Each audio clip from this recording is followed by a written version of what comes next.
Hi there, and thank you for joining me today to go through this slide deck on why to offer Level 2 further mathematics for your students. I'm Ian Andrews, and I'm a full-time maths teacher, but I'm also chair of examiners for AQA for the GCSE Maths exam, GCSE Statistics, and the Level 2 further maths qualification.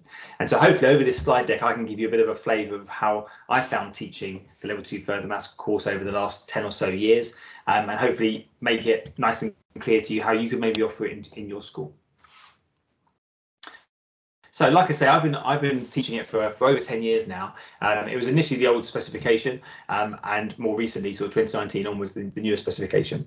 And why my school initially offered it was just to give those higher attaining students in our classes, those students aiming for the highest grades, a bit of extra challenge and a bit of extra motivation, and potentially help them bridge the gap into their A levels. And so what we've always enjoyed about the course, and what I've enjoyed teaching about it, is it fits in really well with the normal GCSE. So be that the AQA course or maybe with another exam board, it fits in really nicely as extension material for your higher attaining students. I've always offered it in my schools that I've worked in alongside normal teaching time. So actually, with those most able students as higher attainers, they find lots of the maths fairly straightforward and simple. And so actually giving them something extra and additional to try and boost them beyond just the very high grades in GCSE and give them an extra qualification works really well. There are also other schools who've offered it in, say, after school clubs, in lunchtime sessions as another option in their options choices. So it's a really flexible course, and I think that's one of the really key benefits about it. It fits in really nicely, hopefully, with whatever setting you're in and whatever resources you have, and students tend to really enjoy it because it's a really good bit of challenge for those students who are very high attaining. It's also growing massively. So in 2023, we had over 33,000 entrants for it. So there's lots of centres getting on board and trying this new qualification to give those high attainers in their setting more of an opportunity to taste that qualification and those difficult questions. So over the next few slides, I'll go through some of the benefits that I've seen, some of the reasons AQA designed the course, and hopefully give you a bit more of a flavour of what the course entails. So why AQA originally developed the qualification was to really challenge those students in the top grades. So initially in the old specification, those A and A star students, and more recently with the newer specification, the grade 7, 8 and 9 students. It's really algebraic focused and really based on greater depth, breadth and rigour. So it's not trying to boost them into A level and give lots and lots of brand new content to learn. It's really taking a lot of the existing GCSE content and really just give them slightly harder questions in that vein. There are 2 new topics in there, so there's calculus and matrices in there, and lots of students quite enjoy that. Calculus fits in quite nicely because of rate of change being in the GCSE now, but also the matrices is quite a nice off-topic area of math that they can have a play with, which actually doesn't really come in until you do further maths at A level. So that students often, my students anyway, have often quite enjoyed doing the matrices because it's quite different mathematics. And it's really encouraging that problem-solving approach that's so important now, not only in the GCSEs obviously, but in life as they go forwards. So some of the benefits of offering the AQA Level 2 further maths, I think it really helps keep those students really engaged at the top end, and it helps move them beyond them and trying to do a bridging course to A level. So the schools I've worked in have often had 6 forms, so actually preparing students as best we can for that initial step into year 12 is really important for us. It's also really about making sure they're kind of happy and confident, and actually giving them some extension material, some harder questions, an additional qualification as well. And it really helps boost their confidence. And what I've found in my experience is actually often by studying the further maths level 2 course, I think it solidifies and in some cases can actually enhance their GCSE grade because they are seeing that harder style of question, those more algebraic problem solving style questions, which just helps them really kind of make their GCSE grade more concrete, if you like, and actually hopefully push them slightly beyond over and above that. And AQA's got lots of fantastic resources, and again, I'll go through some of the things that they offer later on. Like I said earlier, so it's really grown massively in the last couple of years. So it's originally around sort of 20,000 candidates, and now we're up to 33 or 34,000. It counts if you're interested in that in terms of their Progress 8 buckets, as they were called. So it fits into the third slot. So it can be additional boost for your school in terms of qualifications. Like I said earlier, it's really flexible, so it can fit in really well with your timetable. It doesn't need lots of extra staffing. It doesn't need lots of extra sessions or curriculum time. Often for those high retaining students, if you have them set especially, it can be taught within the existing curriculum time. And like I said earlier, there's lots and lots of fantastic resources available, and lots of them have been updated in 2023 to better reflect the qualification and give more worksheets and chances for resources for you to use in your classroom. So testimonials. So there's lots and lots of testimonials, but I'll just put 3 on the board for you there. We get lots of really positive feedback from students and teachers whenever we talk to them about the level 2 further maths qualification, because it is, I think it's just seen as a very lovely, if you like, qualification for students to do. We're taking some key mathematicians who enjoy maths, and with very little extra teaching time, we can offer them another qualification and a really good strong bridging gap up to A level or any other qualifications they're doing. That further study, that enrichment, if you like, that deeper breadth of challenge, students really like that, and teachers really like that as well. So there's some great comments there, and there's many more that we've seen over the years. And the feedback I receive when I talk about further maths, or we have award meetings, or I go to maths conferences, is always really, really positive. So it's seen really positively in the wider world. So just going through the exams and content, so kind of a bit of facts really. There's 2 main papers. There's a non-calculated paper and a calculated paper. Both of them are equally weighted, so they're both worth half the total grade. It's out of 80 marks, and there's an hour 45 for both. So there's only 2 papers, unlike the normal GCSE where there's 3. There's just 2 papers, a non-calculator and a calculator bomb, and it can be on anything across the whole content. So anything from surds or indices, coordinate geometry, calculus, it could be in either paper at any point, but it's just the 2 papers.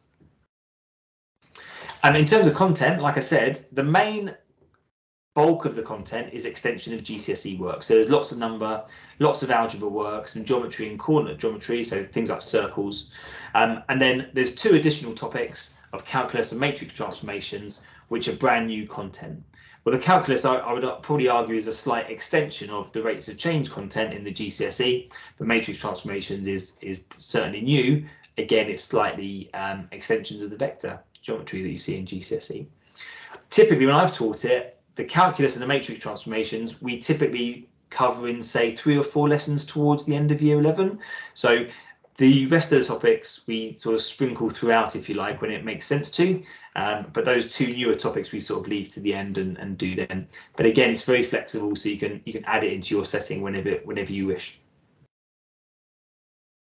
So just to go further into that about how topics fit in with GCSE Maths, the next few slides are really kind of more content heavy, if you like, and it's really what I've tried to do is highlight the GCSE content and then the additional level 2 further maths content and where they sort of can sit with teaching.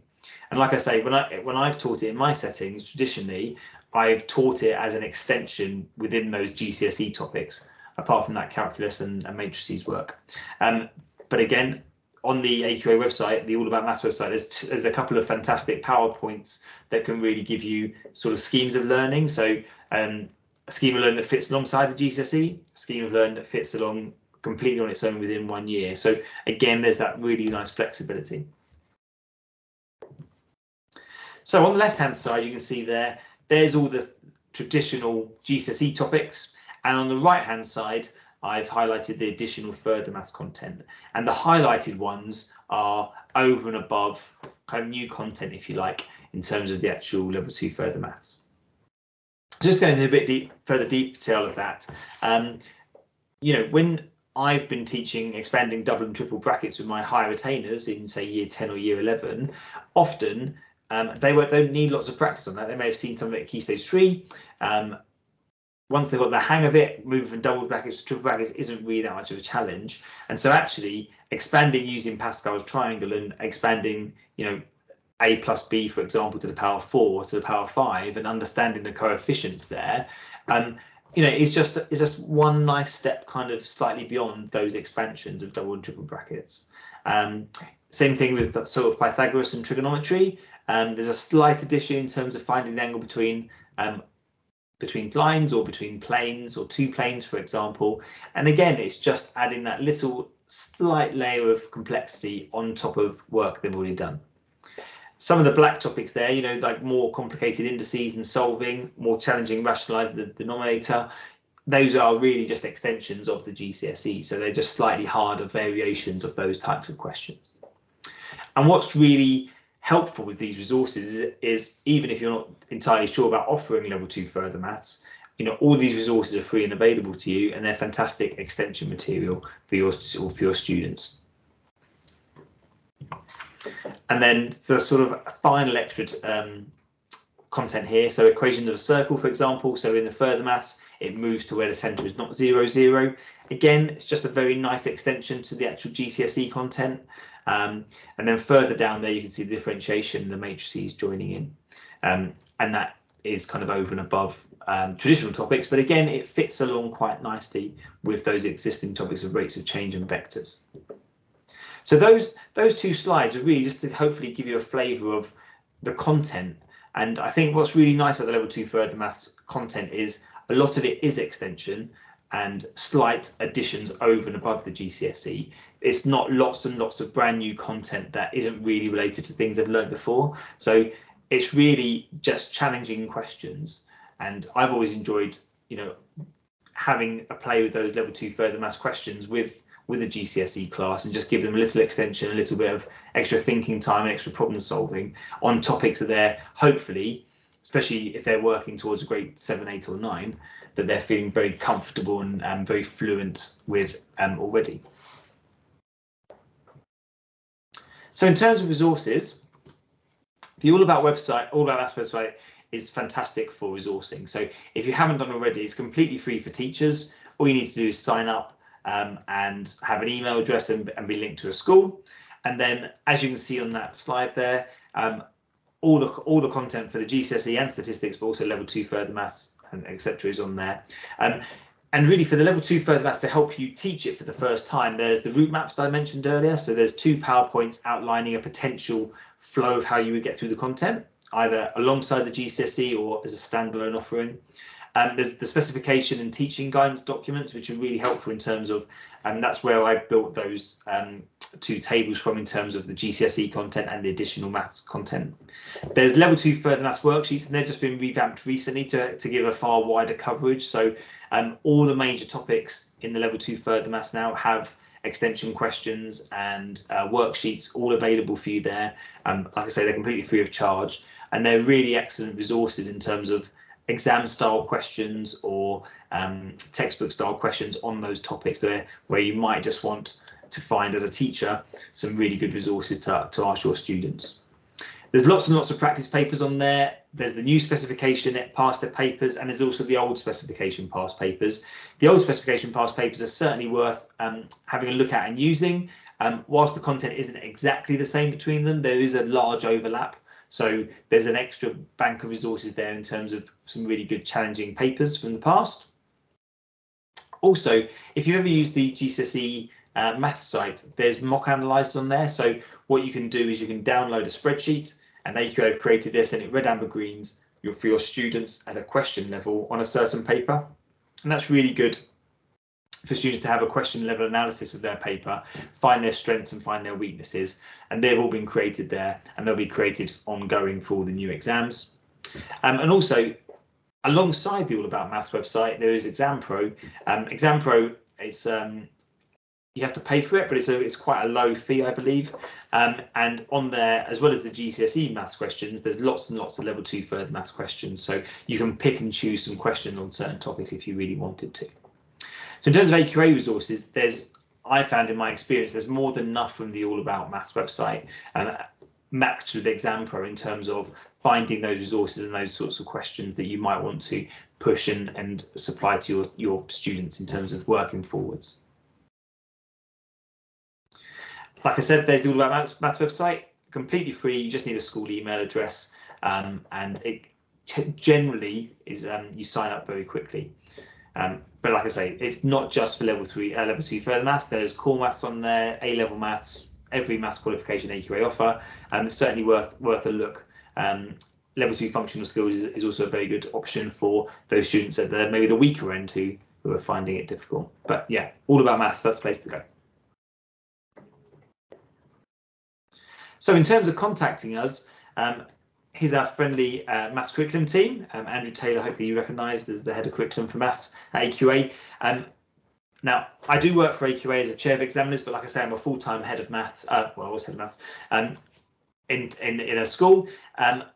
I've always found the email address and the Twitter account is fantastic in terms of getting in contact back with you really quickly. So if you do have any questions, please give them a call, please drop them an email, or even tweet them through Twitter, send them a direct message.